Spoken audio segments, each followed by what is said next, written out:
It is not a proven fact that photons do not have mass. As I was explaining before, and I think because of the way I explained it, people, that don't really know much were criticizing me because I was saying there was a fact that they measured the loss of mass at the beginning of the path of a photon, which is true, but I was explaining is that it's not necessary for them to say there's no mass when that photon is transferring its energy through an ether.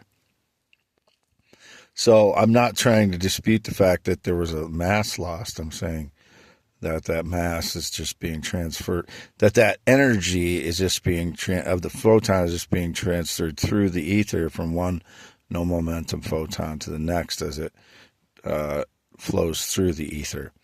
And that's why, photons have been seen as not having mass, as they're transferring their energy from one packed in no momentum photon to the next through that ether.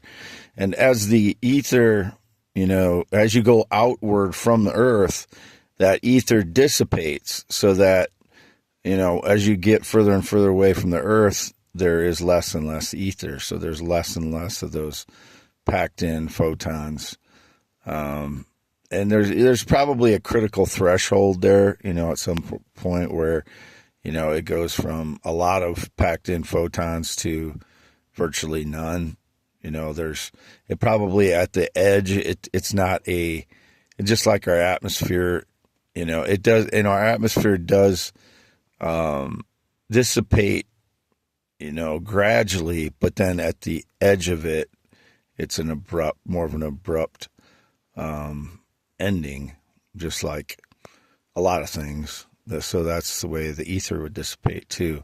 And I'm not sure where the edge of that is. There are maps that show dark matter. It's like the two most common things that I misspeak when I'm talking on these videos is when I say when I'm meaning dark matter, I say dark energy sometimes. I'm thinking dark matter, but I sometimes say dark energy. But I don't believe much of dark energy. I believe there may be some dark energy, but the reason that they're calculating so much dark energy is because they're misinterpreting the redshift of distant galaxies as expansion rather than light losing energy over average distance of space. There's two explanations for cosmic redshift of distant galaxies, which I've explained since 2015 from my theory back then, which has evolved some to the loss of loss of energy over an average distance of space, which was rudimentary in my first version of it. It exampled it, but it didn't. I didn't explain it in as much detail as I have since. So, what I'm trying to say with this audio is that, what people perceive that are not in physics or not in science, they believe from the or what they perceive from the outside as fact isn't really fact. A lot of the things that, are being purported through science are not fact.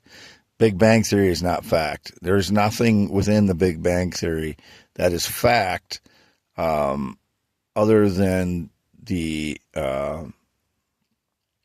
observations we can make since we've made observations of the universe. We can't go back, 13 to 17 to now 27 billion years, which they're saying, or whatever it is, whatever the number they've had to adjust since the James Webb Space Telescope proved them wrong. They have to shuffle their feet and try and make up something else. But what I'm saying is the people that aren't involved in theoretical physicists or physics or experiments or even mathematics, the people that are being told about it, there's no such thing as a fact in science except that the data that you take down and then an experiment or an observation. The observation is the superior thing because you're not having to try and control and take into account all the variables that you need to, which a lot of experiments are flawed because of that. So, a lot of data. I wouldn't venture a guess as to how much data is worthless in science, but you have to be very careful and very smart to be doing the experiments in the first place, or you're not going to do them correctly enough to get the right observations. Even in the CERN, and I'm not discounting the CERN people. Don't take it that way. It's CERN people. I'm saying that it's impossible to always get all of the variables correct when you can't see everything, especially if there's an ether and stuff like that. And that's why I'm saying that gravity at the quantum mechanics level is going to be greatly affected by an ether, which I believe is, and I have purported that is a no momentum photon ether, and it's packed in closer to centers of gravity such as Earth and solar system and sun and such. So I'm not trying to upstage anyone. I'm trying to get things correct. And people misinterpret that as sometimes I get defensive, obviously, because I get attacked so much, like from every direction, and if I don't get everything perfect the first time, then they pick that one thing and try and discount everything I said because I made an error in how I spoke or how I presented it, or I may have made an error at some point. But most of the time it has to do with me misspeaking or, switching terms like I do with dark energy or dark matter when I know what I'm talking about. It's just sometimes that is an autistic trait, by the way, is that our ability to verbalize what we're thinking is a very difficult thing for someone with autism spectrum. And I'm not trying to play victim here. I'm just explaining why sometimes I get words mixed up like that. It's I've explained it before. It's like a verbal dyslexia, and that's what it is. I don't have dyslexia when I'm reading. I have dyslexia when I'm trying to speak. And that's exactly what the speech difficulty I have, and especially if I've been hit with energy attacks or something that's causing my brain not to function. It's a temporary brain injury that I get from energy attacks. Then it makes that situation worse. It's harder for me to speak. Getting back on track here. What other things, have I tried to explain? There's no fact in science. There's more and more supporting evidence, and again, a lot of that could be false if the experiment is done incorrectly or the evidence gathering is done incorrectly. Most of the time, it's poor experiments, but the people from the outside are always talking about facts now. There is no fact in science. There are only more accepted things, and that's the truth. Richard Feynman said it. If there was a scientist ever, through and through, is Richard Feynman. And he also said nobody understands quantum mechanics, and he wrote QED, Quantum Electrodynamics book, and wrote invented the Feynman diagrams, which changed the way people teach physics at that level. And they are the most graspable thing we have of quantum mechanics and how you can visualize it, because it's a kind of a picture equation. It's a hybrid type thing where he's representing things visually and mathematically at the same time, which is a genius way to do it, because you're trying to explain things in a more simple way, which is what I try to do with my poems. I've been writing poems for 33, 4 years now, 34 years. And the more I write them, the more concise I try to be with them, even at the sacrifice of being more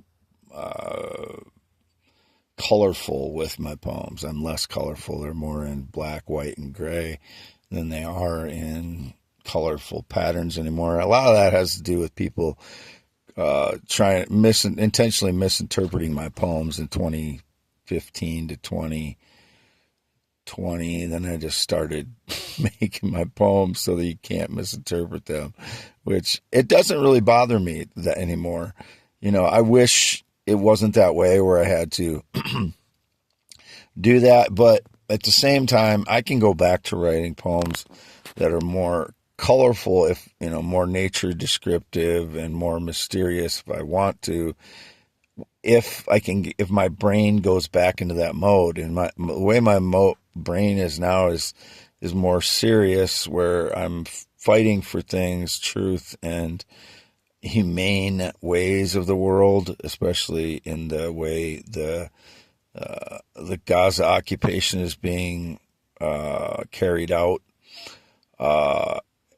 I don't agree with it being carried out at all because it's an illegal occupation. But and I think Einstein would, by everything Einstein said, he would agree with me on what's going on in Gaza, and put on an example of what he talked about. That he agreed with, or he didn't agree with having an Israeli state. That's something I never got into the discussion about. My discussion is about is the way Netanyahu's regime is treating people, the way they are. Again, some of my favorite people in the world have been Jewish: Albert Einstein, Richard Feynman. There's others, but those are the two primary people. I don't have a lot of people that are my favorites in life. I could list some sports figures from the past, that would be my favorites. And, there, otherwise, there's probably some people in music I could I could list to. Definitely as some people in music I could list as my favorites, but it's ridiculous people trying to claim I'm anti-Semitic because I'm criticizing basically one person, Netanyahu, and his regime. I made the mistake of, it's not a mistake. It was, early in the 2010s, I didn't understand what the whole situation was. And it was people like him as the ones I was trying to criticize back in the early 2010s. It wasn't the entire Jewish population. It was certain groups like Netanyahu's and the same groups that Albert Einstein was criticizing. So, I know why, certain people want to call me anti-Semitic so they can, label me as bigoted in some way. And I never have been. I've not been around many Jewish people in my life that I know of. And the first person that's been around me that I knew was I believe, stalking me and trying to claim some connection to me in 2016 to 2019. I'm not trying to create a bias. I'm just saying that's the situation. So, but some of my favorite people in the world have been Jewish. So,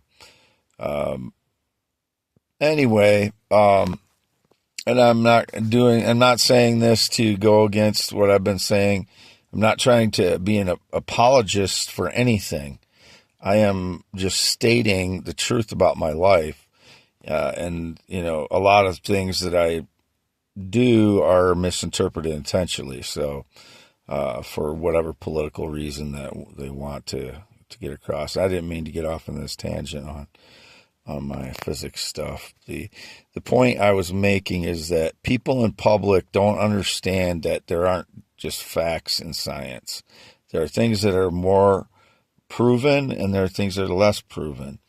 And some things that all people confuse, including people in science, is that Einstein's model of the universe was not reality. It is a model of the universe. We cannot, as humans, represent nature in its full form. We have to use models of the universe, and that's what he did. And his model of the universe, of space-time, the way it represents gravity as curving space and time, it's not truth. It is basically the same thing as a air pressure map. If you mapped air pressure and you mapped gravity, it looks very similar. There's more gravity in certain places, there's less gravity in certain places. There's more air pressure in some places and there's less air pressure in some places. And they look very similar, an air pressure map and Einstein's gravitational map of space-time. It looks the same. I mean, it looks very similar. I'm not saying they're the same thing. They're not. One's air pressure and one's gravity, but they just vary in their different places. It doesn't curve space-time. That's the model of the universe that's really cool, that it looks like it bends space-time, but it's not in nature. It doesn't. There's just more, there's a Earth here.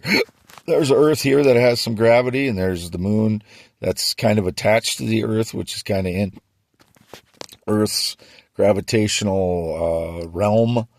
And so it's kind of part of Earth in a way. And then, so there's two bubbles, Earth and the Earth-Moon bubble. And then there's, the solar system gravitational bubble. And that's more of an amoeba-like look at things, because the gravitational field of the solar system is not round. It is, there's curves to it. But so that's what I'm saying. And then nobody in science, the history of science has been able to explain gravity. So that's what I'm trying to address with stating that gravity is the sum of all attractions between one object and the other, positive and negative. So what I tried to explain in a post tonight is that within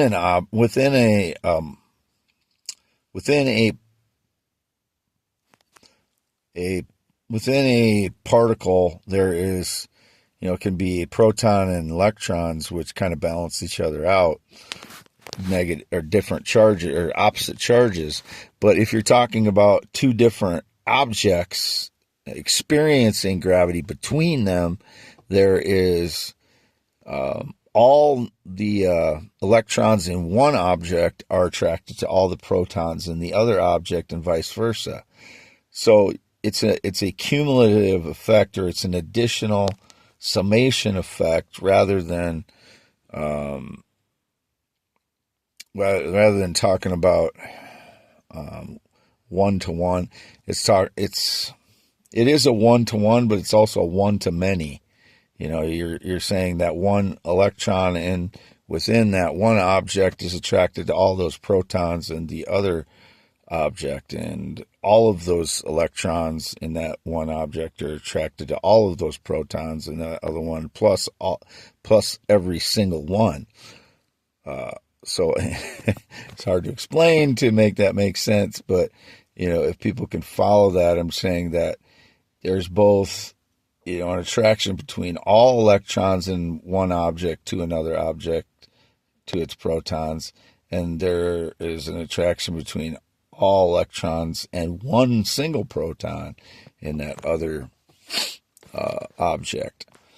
But the point is, you have to disregard the individual particles, that they have balanced themselves out, and let's just look at the raw electrons and protons, the total amount of them in each object that are experiencing gravitational attraction between them. I got 19 minutes already here. I hate it that when I talk about rambling subjects like this, it takes too long to ramble through it, and I obviously got off track, which that's not part of the plan, but This is going to be for youtube.com/@WADEALANHEINEMAN.